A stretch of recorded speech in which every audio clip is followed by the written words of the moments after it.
I used to believe my days of intimacy were long behind me. At 62, I thought that part of my life had closed forever, like a chapter one had no choice but to finish.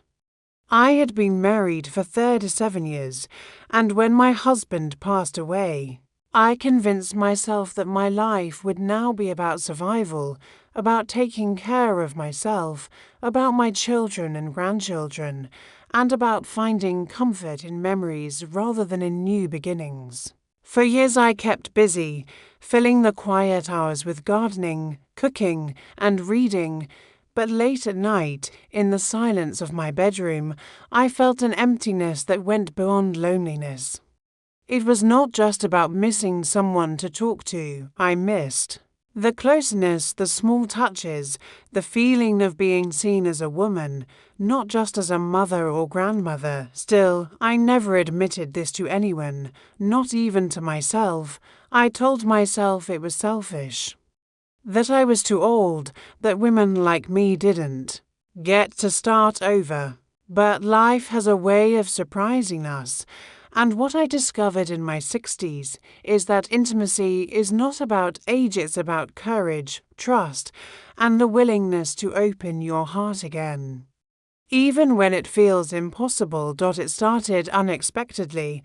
I met David at a local community lecture. I wasn't looking for anyone. In fact, I almost didn't go that day, but my friend insisted I get out of the house. So I went. He was sitting 2 rows behind me.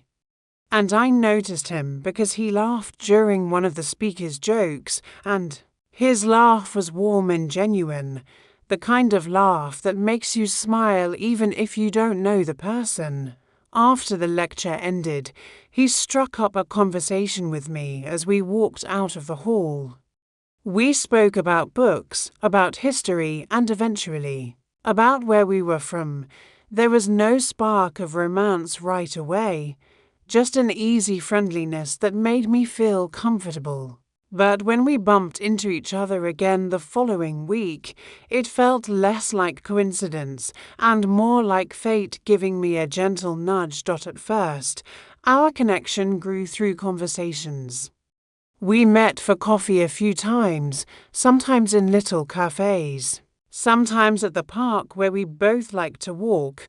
He told me about his life, his work, his divorce years ago, and the challenges of starting over alone. I shared my story too, though cautiously at first, because part of me felt guilty even speaking to another man in that way. But what surprised me was how natural it felt. I didn't feel judged. I didn't feel pressured. He listened with patience, his eyes kind, his presence steady. Over time, I realized that I began looking forward to seeing him, to hearing his voice, to sharing little moments that felt alive again. But intimacy, that was another matter. After so many years of living without it, I carried a weight of fear and self-doubt. My body had changed. Of course, I had wrinkles, scars, and curves where I didn't want them.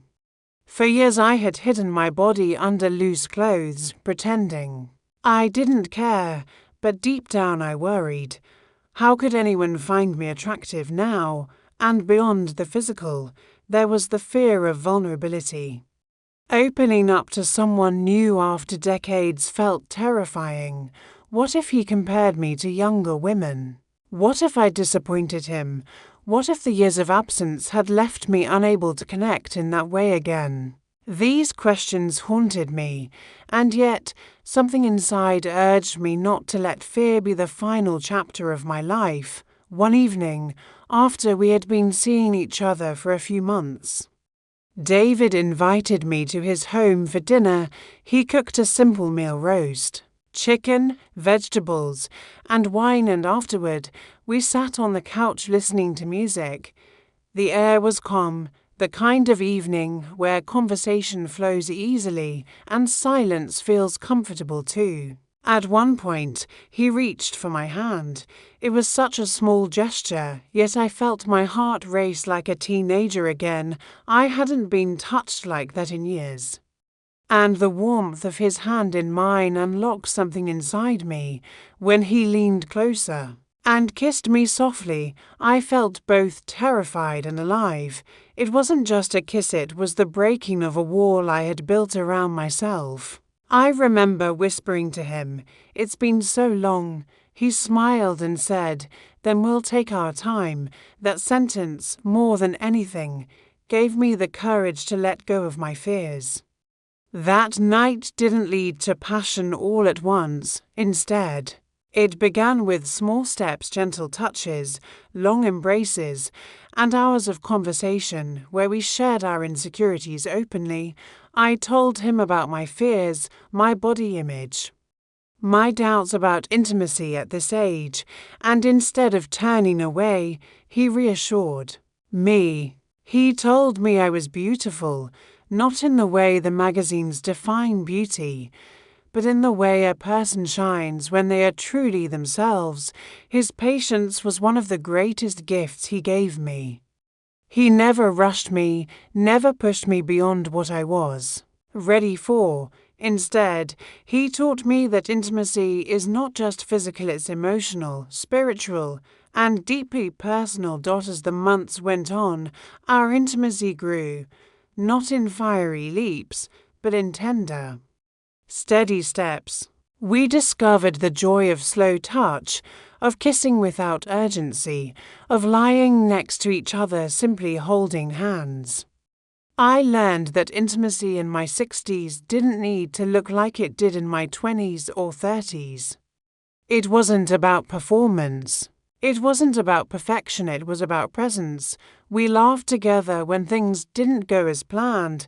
We comforted each other when insecurities rose up. And we celebrated the little victories of rediscovering closeness. For the first time in years, I felt seen, not just as a grandmother or a widow, but as a woman who still had desire, still had warmth to give, and still had the ability to receive love. The biggest secret I learned, and the one I want every woman my age to know, is that intimacy begins with yourself. I had spent years neglecting my own body, treating it like a shell rather than a living part of me.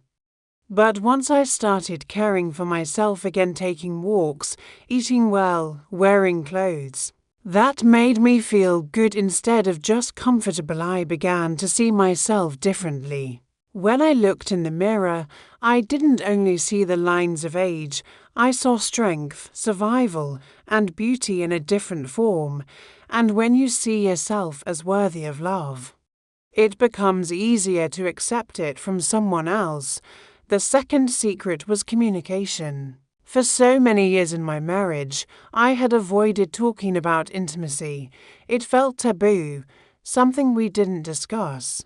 But with David, I realized that being honest about what I needed, what I feared, and what I wanted wasn't embarrassing, it was liberating. He often told me that the most attractive thing about me was my honesty. Sharing openly brought us closer, and it made intimacy less about expectation and more about connection. The third secret was letting go of comparison. I used to compare myself to the woman I was at 30, with a firmer body, endless energy, and fewer worries. That kind of comparison is poison. When I finally let go and accepted that my 60s intimacy would be different, not worse, not less, just different, I felt free. Different can be beautiful. Different can be even deeper. In fact, the intimacy I found with David at this age was richer than anything I had experienced before, because it came with gratitude, with wisdom, and with the awareness that every moment together is precious. Today, at 65, I no longer feel invisible. I no longer feel like intimacy is something that belongs only to the young. I feel alive, connected, and more in love than I ever thought possible. And when people ask me how it happened, I smile and say, because I finally gave myself permission to love again. If you are a woman listening to this, and you feel like intimacy is gone forever, I want you to know you are not too old, you are not too broken, and you are not invisible. Your body is still worthy of touch, your heart is still worthy of connection, and your soul is still capable of love. It may not happen overnight, it may not happen the way you expect.